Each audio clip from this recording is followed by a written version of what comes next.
Le 24 juin 2025. La Haye. Sommet de l'OTAN. Derrière les portes closes, une confrontation silencieuse vient de commencer. D'un côté, Joe Biden. De l'autre, Emmanuel Macron. Entre eux, l'avenir de l'Europe. Et une question qui va tout changer, qui décide vraiment du destin de notre continent. Ce jour-là, Washington a exigé quelque chose d'inédit. 5%. 5% du PIB de chaque nation européenne consacré à la défense. Un chiffre qui sonne comme un ordre. Comme un diktat. Mais ce que Biden ne savait pas, c'est qu'un homme dans cette salle avait déjà pris sa décision. Et cette décision allait fissurer 60 ans d'alliance transatlantique. Pourquoi Macron a-t-il dit non? Qu'est-ce qui se cache derrière cette rupture? Et surtout, que se passe-t-il vraiment quand la France refuse de plier? Pour comprendre ce qui s'est joué à La Haye, il faut remonter 3 ans en arrière. Septembre 2021. L'affaire au cul. Ce jour-là, la France a perdu un contrat de sous-marin avec l'Australie. 56 milliards d'euros. Volatilisé. Pourquoi? Parce que les États-Unis, le Royaume-Uni et l'Australie ont conclu un pacte dans notre dos. Sans prévenir. Sans négocier. Comme si la France n'existait pas. Jean-Yves Le Drian, alors ministre des Affaires étrangères, a parlé de « coup de poignard dans le dos ». Les médias français ont crié à la trahison. Mais à Washington, on a haussé les épaules. Business as usual.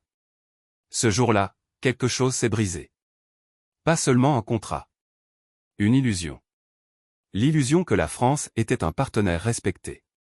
L'illusion que l'Alliance Atlantique reposait sur l'égalité.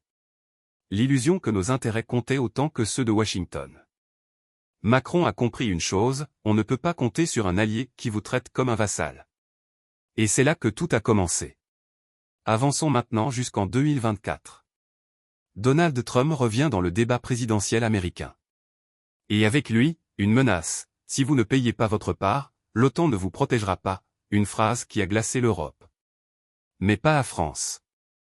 Parce que la France, elle, possède quelque chose que les autres n'ont pas, la dissuasion nucléaire. 300 têtes nucléaires. Une force de frappe autonome. Une capacité à dire non sans trembler. Pendant ce temps, Biden tente de rassurer les Européens.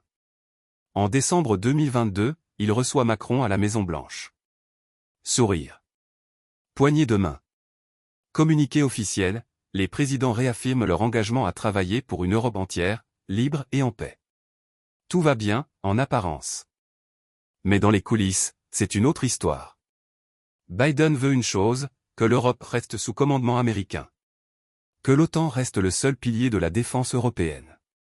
Que les décisions stratégiques passent par Washington. Macron, lui, veut autre chose. Il veut une Europe capable de se défendre seule. Une Europe qui ne dépend pas des caprices des grandes puissances. Une Europe puissance. 2 visions. 2 hommes. Une collision inévitable. Mais Macron ne pouvait pas agir seul. Il lui fallait un plan. Un plan secret. Un plan qui allait changer les règles du jeu. Et ce plan, il l'a préparé pendant des mois, loin des caméras, loin des sommets officiels. Ce plan, c'est la Revue nationale stratégique de 2025. Le 14 juillet 2025. Fête nationale. Macron dévoile la nouvelle doctrine de défense française.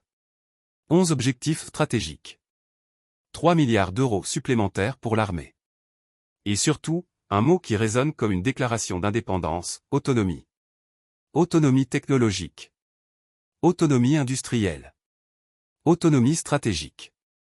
La France ne veut plus dépendre des États-Unis pour ses systèmes d'armes, ses satellites, ses décisions militaires. L'Institut Montaigne, un think tank parisien, publie un rapport sans équivoque, l'Amérique de Trump, puis celle de Biden, impose à la France de repenser sa posture stratégique, entre dépendance et autonomie. Le message est clair. La France ne veut plus être un suiveur. Elle veut être un leader. Mais Washington ne l'entend pas de cette oreille. Parce que derrière cette doctrine française, il y a une menace existentielle pour les États-Unis. Si la France réussit à créer une défense européenne indépendante, l'OTAN perd son monopole. Washington perd son contrôle. Et l'Europe devient un concurrent. C'est exactement ce que Biden veut éviter. À tout prix. Retour à la haie. Juin 2025. Sommet de l'OTAN. Biden monte au créneau. Il exige que tous les pays membres atteignent 5% de leur PIB en dépenses militaires d'ici 2035. 5%. C'est énorme. C'est sans précédent. C'est une pression maximale. Autour de la table, les dirigeants européens hésitent. L'Allemagne tergiverse. L'Italie négocie. La Pologne accepte. Mais Macron, lui, ne dit rien. Il écoute. Il observe. Et puis, au moment où tout le monde attend sa réponse, il prononce une phrase qui va tout changer. La France accepte d'augmenter ses dépenses. Mais nous exigeons une chose en retour, la flexibilité. Nous déciderons nous-mêmes où investir cet argent. Pas Washington. Pas l'OTAN. Nous. Un silence. Puis des murmures. Biden fronce les sourcils. Macron vient de poser une condition inacceptable pour les États-Unis. Parce que cette flexibilité